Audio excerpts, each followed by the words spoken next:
शंभु है, ओ घड़ी शंकर शंकर है, कृपालु कृपालु है, दयालु दयालु है, दातार दातार है। वो सहज नहीं, वो शंकर करुणा करने वाला, सबकी झोली भरने वाला, सबको खुशियाँ देने वाला, सब पे करुणा करने वाला शिव शिव है। उगड़दानी शंकर शंकर। और जब वो कृपा करता है, जब वो करुणा करता है, जब वो दया करता है, और उसकी जब उदारता होती है, उसकी जब करुणा होती है, उसकी जब कृपा होती है, उसकी जब दया होती है, तो दुनिया केवल देखती है, केवल देखती।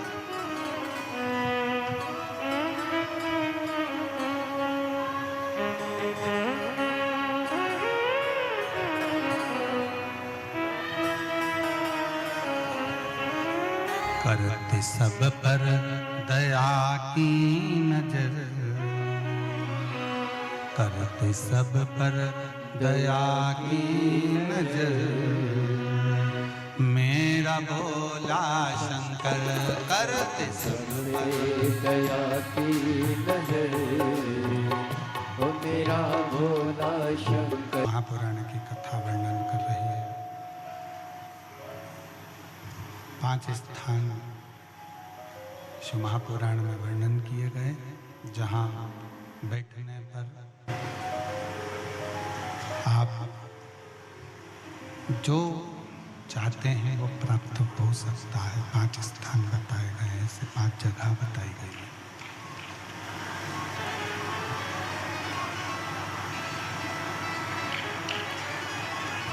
ऐसे 5 स्थान वर्णन किए गए हैं।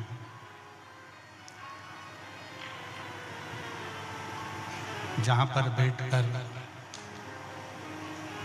भगवान शंकर की गई आराधना खाली नहीं रहती। उन 5 स्थानों में प्रथम भगवान शंकर का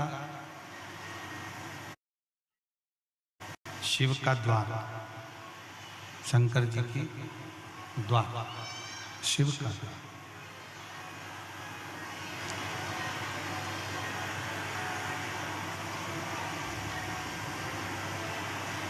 उस पत्र में उस बेटी ने लिखा कि हम शंकर को नहीं जानते थे, हम शिव को नहीं पहचानते थे।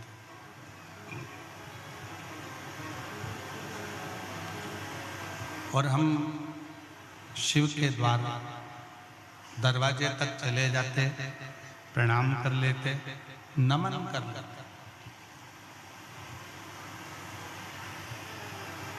5 स्थान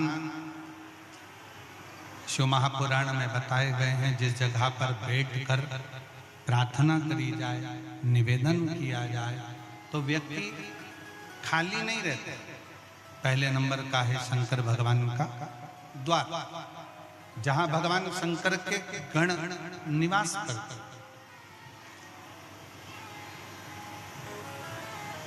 जहां शिव गण रहते हैं। कभी भी मंदिर के अंदर जब प्रवेश करो,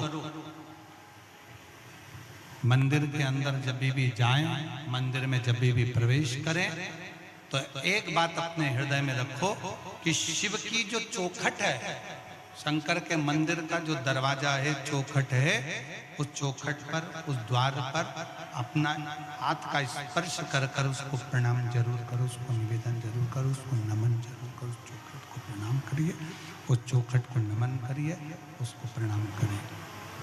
पहले नंबर पर है उसकी चौखट का प्रणाम।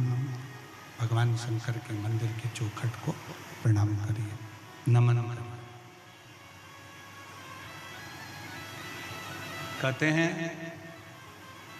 शिव मंदिर के चौखट का, दरवाजे का, द्वार का दर्शन मणिभद्र, जो शंकर भगवान के दरवाजे का द्वारपाल है, मणिभद्र जो शिवजी के दरवाजे का द्वारपाल है, दरवाजे का दर्शन करने वाले को मणिभद्र अपनी ओर से शिव आज्ञा से कुछ ना कुछ देकर भेजता जरूर है, खाली नहीं भेजता है। मणिभद्र। दूसरे नंबर पर नंदी हॉल।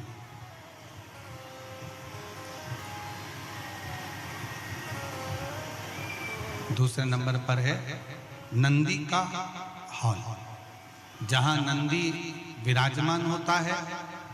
शिव जी के मंदिर में जहां नंदी रहता है, नंदी का जो हॉल होता है, जहां नंदी विराजमान है, नंदी बैठा हुआ है, नंदी जिस हॉल में है वो नंदी हॉल, वो नंदी। मंदिर में शंकर के जब भी जाए, शिव के मंदिर में जब भी पहुंचे तो जहां नंदी विराजमान, उस नंदी हॉल में, नंदी के नजदीक में 2 क्षण बैठो। नहीं बैठ सकते तो नंदी के कानों में अपने मन का भाव कहकर श्री शिवाय नमस्तुभ्यम कहकर, ओम नमः शिवाय कहकर, या षडाक्षर मंत्र ओम नमः शिवाय, पंचाक्षर मंत्र नमः शिवाय बोलकर फिर वापिस नंदी। एक पत्र है,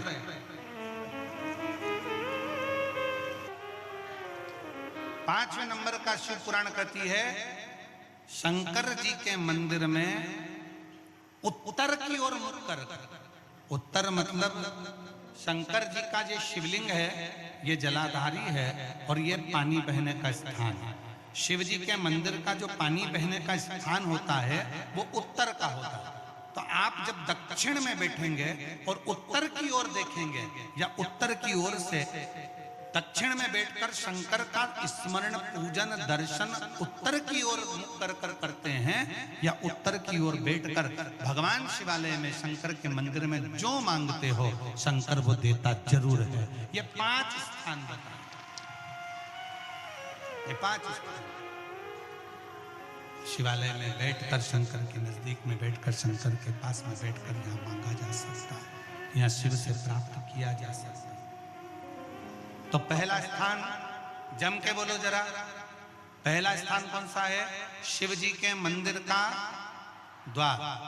दूसरा स्थान नंदी के नजदीक में बैठकर नंदी का हॉल। तीसरा स्थान जलाशय, कुआं, बावड़ी, तालाब जो शंकर के मंदिर के बिल्कुल नजदीक हो या शंकर के मंदिर में हो या शिवालय में। आप लोगों के स्मरण में है कि नहीं पता नहीं, पर मैं कहूं कुबेरेश्वर धाम में जहां पर कंकर शंकर शिला रखी है बड़ी वाली, आप लोग गए? कौन कौन गया है? जरा हाथ उठाओ तो जरा, सब गए हो? तो जहां बड़ी वाली शिला रखी है, कंकर शंकर जो शिला रखी है, केदार शिला जो रखी है, उस बड़ी शिला का बिल्कुल नजदीक का जो हिस्सा है, शिला जहां रखी है उसका बिल्कुल 4 कदम दूरी पर ही एक कुआं है। अब तो उस कुएं पर छत डाल दी गई है और कुएं को छत डालकर बंद कर दिया गया, पर पूरे कुबेरेश्वर धाम में जो पानी आप पीते हो, जो पानी का प्रयोग करते हो, जो पानी आप यूज करते हो, वो उसी कुएं का, उसी कुएं का। अब उस पर छत डाल दी। तो कई लोग कहते हैं कि कुबेरेश्वर धाम में हम जाते हैं और बाबा को प्रार्थना करते हैं तो बाबा हमारी बातों को इतनी जल्दी स्वीकार क्यों करता है? काशी में हम जाते हैं तो काशी में बाबा हमारी बातों को क्यों स्वीकार करता है? उज्जैनी जाते हैं तो उज्जैनी में क्यों स्वीकार करता है? मल्लिकार्जुन जाते हैं तो मल्लिकार्जुन में क्यों स्वीकार करता है? 12 ज्योतिर्लिंग जितने बने हुए हैं, इन 12 ज्योतिर्लिंग के शिवालय में शंकर के मंदिर में जल का स्रोत है।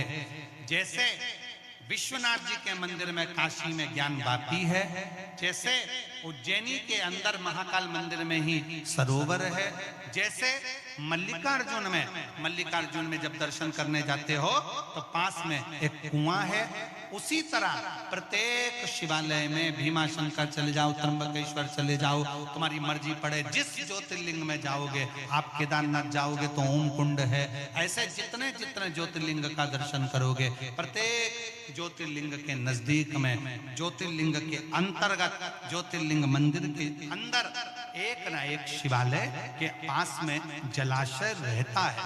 वो जलाशय क्यों रहता है? उस जलाशय के अनुकूल जब हम अपने मन की कामना करते हैं, वहां बैठकर आराधना करते हैं, तो भगवान शंकर पर उस जलाशय का जो पानी शिव पर चढ़ता है, तो हमारे मन की तरंगे शंकर स्वीकार कर कर हमारी झोलियां भर देते हैं, जितने जलाशय। और हमको बड़ी खुशी हुई जब हम कांकेर के मां शीतला के कांकेश्वरी मंदिर में जब हम दर्शन करने के लिए गए, वहां पर शंकर का शिवलिंग भी है। तो वहां जब हम दर्शन करने के लिए गए तो हमने देखा कि ऊपर एक छोटा सा कुंड बना हुआ, छोटा सा झील है। और हमारे जैन साहब कह रहे थे कि वो एक नहीं दो है? दो झील। जैन साहब बता रहे थे कि वो गुरुजी वो दो झील है, दो बहनों का कुछ ऐसा क्रम आपने बताया था जैन साहब ने, वो हमारे स्मरण में तो इतना नहीं है, पर उन्होंने कहा कि वो दो झील है। शिव महापुराण की कथा कहती है जिस देवालय में, शिवालय में, जिस स्थान पर भगवान के नजदीक में जो कुंड होता है, कुआं होता है, बावड़ी होती है, तालाब होता है, सरोवर होता है, वो हमारे मनोकामनाओं को पूर्ण करने वाला होता है, वो हमारी कामनाओं को पूर्ण करने वाला। तो शिव पुराण कहती है, भगवान शंकर का संवाद करा कि पहला स्थान चौखट, दूसरा स्थान नंदीहाल, तीसरा स्थान शिवजी के मंदिर के पास में नजदीक में या मंदिर के अंदर कुआं, बावड़ी, तालाब शिवा के नजदीक में हो, शिवालय के नजदीक।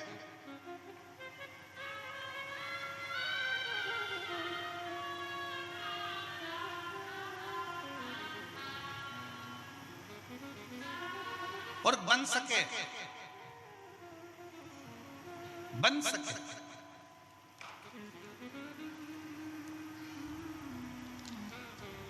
वैसे तो कांकेर वाले बड़े किस्मत वाले हैं जिनके पास में 5 नदियां कांकेर में बह रही है, 5 बह रही है। दूध नदी, महानदी, हुक्कुल नदी, सिंदूर नदी, तुरु नदी, ये 5 नदियां कांकेर में बहती हैं। शिव महापुराण की कथा कहती है जहां कथा हो रही हो और उसके नजदीक में भी अगर कोई नदी बह रही हो तो समझ लो कि कथा का फल आपको 4 गुना प्राप्त हो। और हमको सूचना मिली कि यहाँ जो कथा हो रही है कोकपुर में, जहाँ कथा चल रही है उसी के नजदीक में एक छोटी सी नदी बह रही है। तो हम तो कहेंगे कि आप लोगों को माघ महीने में प्रयागराज का जो पुण्य होता है वो सारा पुण्य तुमने यहीं पर कमा लिया, पूरा पुण्य कमा। क्यों? शास्त्र कहता है कि तीर्थ में जाओ, तीर्थ में जाकर कथा सुनो, तीर्थ में जाओ, किसी नदी के तट पर जाओ, गंगा यमुना सरस्वती के तट पर जाओ, कावेरी गोदावरी के तट पर जाओ, महानदी के तट पर जाओ, किसी पवित्र नदी के तट पर बैठकर जब हम कथा सुनते हैं तो हमारे कथा का पुण्य हजारों गुना बढ़ जाता है, हजारों गुना।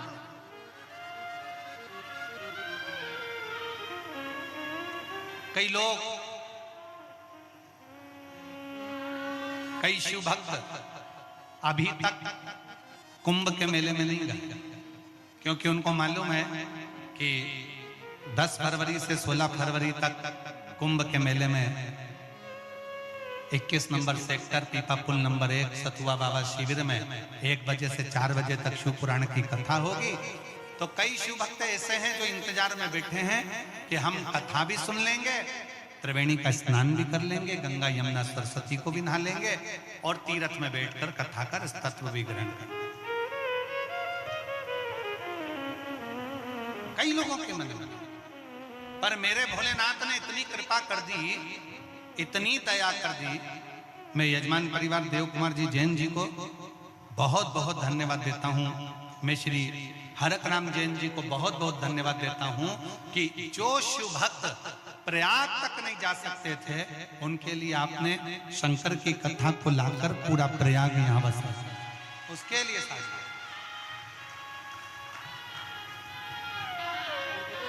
और आज मैं माननीय मुख्यमंत्री जी की धर्मपत्नी श्रीमती कौशल्या देवी साहब